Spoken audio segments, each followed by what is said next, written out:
So I've been working on the front end of the car, and so I did a bunch of prep and sanding and filling of the original white epoxy, getting it basically sort of roughly dialed in, and then sprayed it with the gray epoxy last night, and then today I've been doing the obsessive compulsive thing. So I just go around, and if there's a pinhole or there's something uneven, I get the filler out and I start working on it. And there's a few along here. I was surprised at how uneven it was, and you don't see it until you got some gloss on it, and then it's like the smallest imperfection jumps out. So I've been sort of, as you can see, going crazy everywhere here. And an area that I realized I just never finished was in the corner down there. I'd replaced a bunch of metal and thought I had it all dialed in and didn't really pay much attention, and I was looking at it really carefully with a flashlight, and it's like, holy shit, I never even sanded it. I had some mud in there without even sanding it. So anyway, lots of work. There was just a really uneven, sort of bumpy in this rain tray area here. I'm not quite sure why it was so bumpy. But generally starting to dial in. This side here, I didn't have any of the rust on this gutter, rain gutter. So I'm just cleaning up a few blemishes, and otherwise starting to be a close. So I'll sand it, I'll do some spot epoxying with the gun, see how good it is, maybe do a bit more sanding, shoot it with the high build, do some more sanding, and then it'll be ready for you know, final paint. So after this area is done, I have a little bit of work to do on the roof, then I gotta do the fenders, and away we go.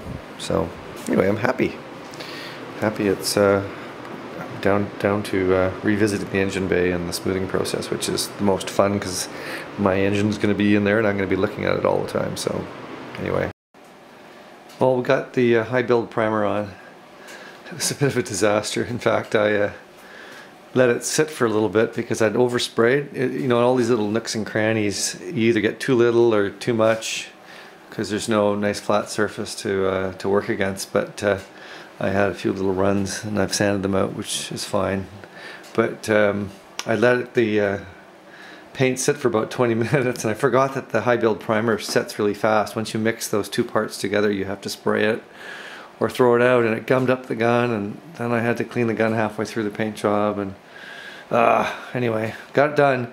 What's nice is once you start sanding the stuff, it just, you know, it fills all the little tiny little crevices and the orange peel in, and it makes it so nice. So I've got a whole bunch of work to do here, but basically all these surfaces I've started to sand, and you know, it's very rewarding when you do that, because then you end up with this butter smooth glossy surface that you can then you know, shoot your base and clear. Well, you have to seal it and then do a base and clear. So this is all done, and I have a little bit of touch-up work to do in the very front section here, but on both sides the whole window frame has all been done now.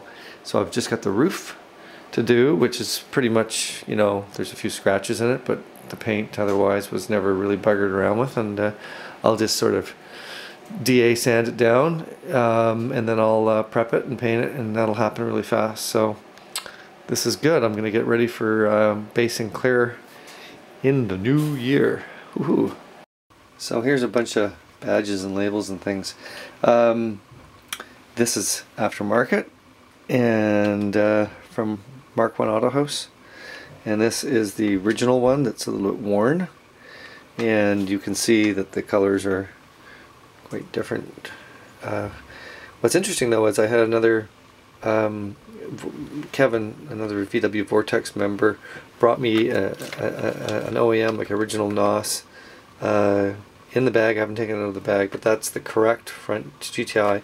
Here's mine, worn out, and here's a replacement one. And actually, if you take the plastic and you put the plastic side by side, This is a shinier plastic, but if you actually, like there's a little cut in the plastic and you can actually look at the colors. This is actually the same color. So this Mark 1 is the correct color, and this has just been faded.